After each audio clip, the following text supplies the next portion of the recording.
This video is a continuation from the previous video. Directional or side lighting is when as you see, the light is to the right of her face shining this way. It comes from the side, and obviously there are different degrees of orientation that you can move the light. It's a very high contrast way to light a subject. It creates long shadows, creates depth. You know, this feels much more three-dimensional because of that contrast. It tends to be dramatic. It's often used in architecture and portrait photography.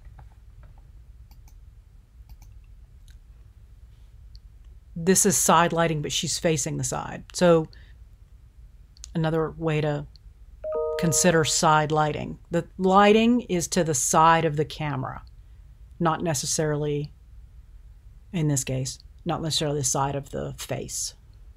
I mean, it's still considered side lighting, even though it's shining directly on her face because she's facing that way. We still have the effect of side lighting. This is the side, right? And then this is the dark in the shadow. You can use different methods for blocking out the light, right? So this light is coming from the side, and there is something blocking the light from hitting her full face. So we just see her eyes in this part of her body. This is his hand blocking side lighting, and it really creates some very interesting positive space and negative space. It's really complex to be able to pull something like this off. So in the beginning, when you're trying to do things like this, you're going to have to take a lot of shots and move the light, move the subject's hand, and just take a whole lot of shots until you get something really good. And the reason that this is balanced in this case is because there's so much detail and so much brightness that it becomes very heavy and balances out the darkness. Diffused or soft light is light that has been scattered rather than light that is coming directly from the source. Light on a cloudy day is diffused by the clouds. Light that is bounced off one object and then hits your subject is diffused. Light that has a piece of fabric or a flag in front of it and shines through that is diffused. It essentially reduces the contrast, minimizes the shadows, and the transition between the light and the dark is not a hard line, but is a gradient. And it just makes for nicer portraits. This is both diffused light and backlight, and it creates very ethereal, angelic, dreamlike photos. Because what ends up happening is it ends up exposing the scene in a way that the background tends to be more washed out, and you're very clearly focused on your subject. This is very beautiful lighting. Flash, we'll get more into flash in photography too, but here's just an example of using flash for fill, and how in the first photo we have flashed her directly, and you see what it does to her eyes. In the second one, the flash has been bounced from the ceiling, and in the third one, it has been bounced from the wall, and it tends to create that more interesting side lighting that we were just talking about. So there's different ways to get that side lighting. Shadows and contrast in your shots enhance your mood. You can without your shadows, the subject can appear plain or flat. So you want to make sure that you have shadows and contrast. Light and shadows create a range between the different tones within the composition, which add depth and interest to your image. This is a photo from underneath glass stairs. We have a very, very high contrast, but the shadows really create an interesting abstract photo. Colors of light. as most of you know, there's a prism right here. When you put light, which is white, through a prism, it fractures into a rainbow of colors that show the different colors that we can see. And here you see magenta, yellow, and cyan being broken up from the prism, and then you see green, purple, and orange, which also see the green. This is a green light, a blue light, and a red light. And those are the wavelengths of color that the human eye can see.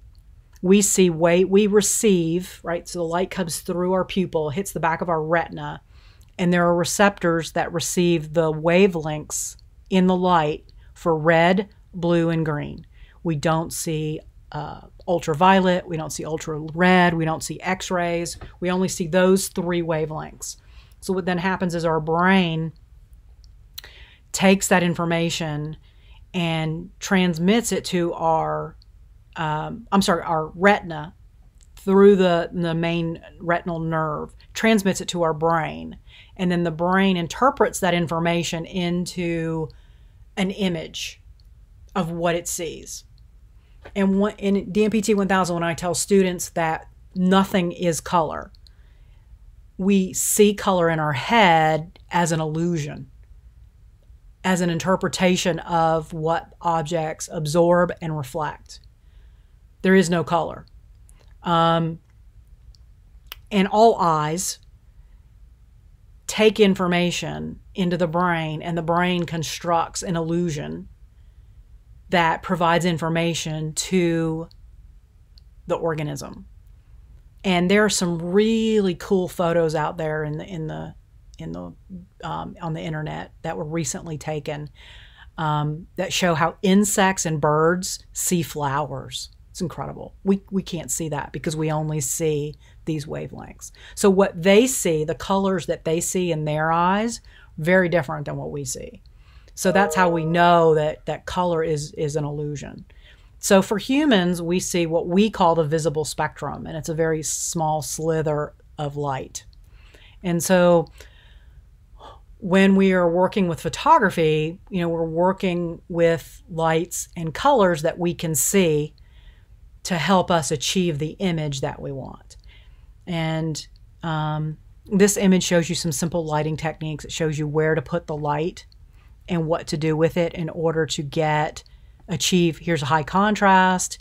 This one is just a direct light on her side of her face. This one has diffused light.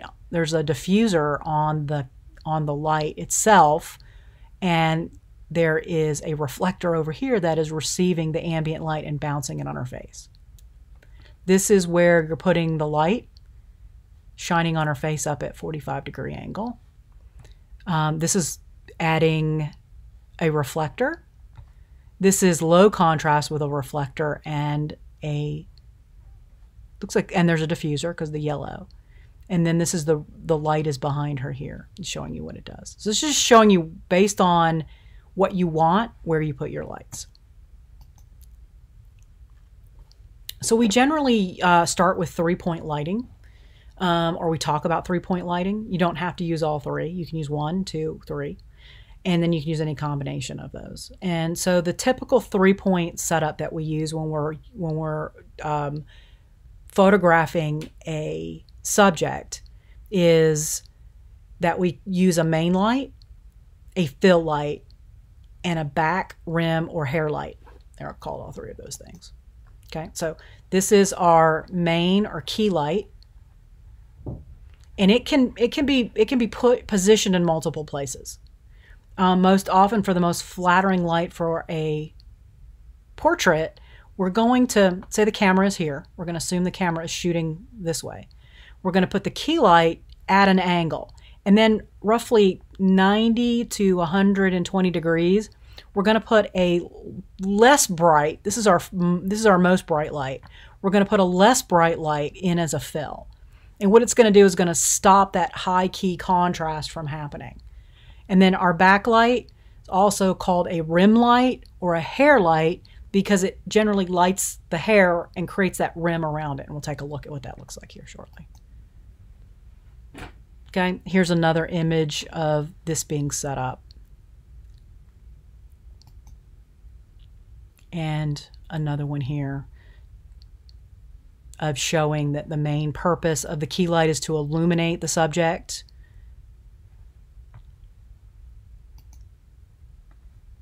And these are just some different examples of placement. You start at a 45-degree angle in front of the subject, and you can always move it. You can always move it around. You can move it up and down. You can move it back and forth. So it's not an absolute. It's a place where you can start. It just kind of gives you a starting place. Fill light is used to erase your shadows. And instead of a light, you can use a reflector for your fill light, right? And you saw that in the first slide that we looked at here, where they did that. They just used one light, and they used a reflector to create the fill.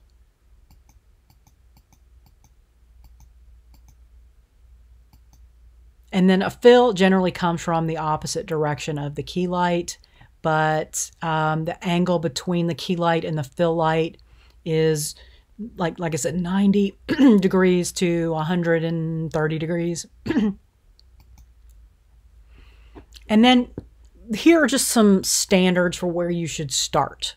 2-to-1. So say this is what this means is here the fill and the key are the same intensity. They're both the same. Here, the key light is half the light. I'm sorry, the fill light is half the light of the key light. Here, the fill light is 1/4 of the key light, and here the fill light is 1/8 of the key light. So generally, starting place would be 1-to-2 ratio, and then you can make adjustments based on what it is that you wish to achieve. And then the backlight creates a bright light around the edge of the subject, which helps separate it from a dark background.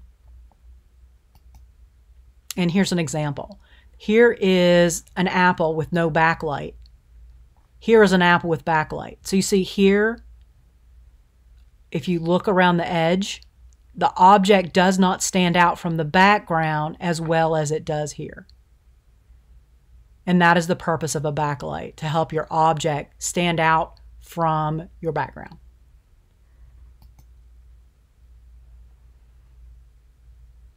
Hair light works the same way. And here's an example. You see how his hair and the background blend because they're dark, but here you can clearly see the outline of his head with that light. And the hair light is behind the subject, same as a backlight or a key light. Rim light, sorry. You'll hear the term catch light, and what that essentially means is the light is caught in the subject's pupils, or in the subject's eyes, so you can see exactly where the light is positioned. It also makes eyes look alive, makes them pop. That's how you see that life spark in a subject. Okay, so we're going to stop here and continue in the next video.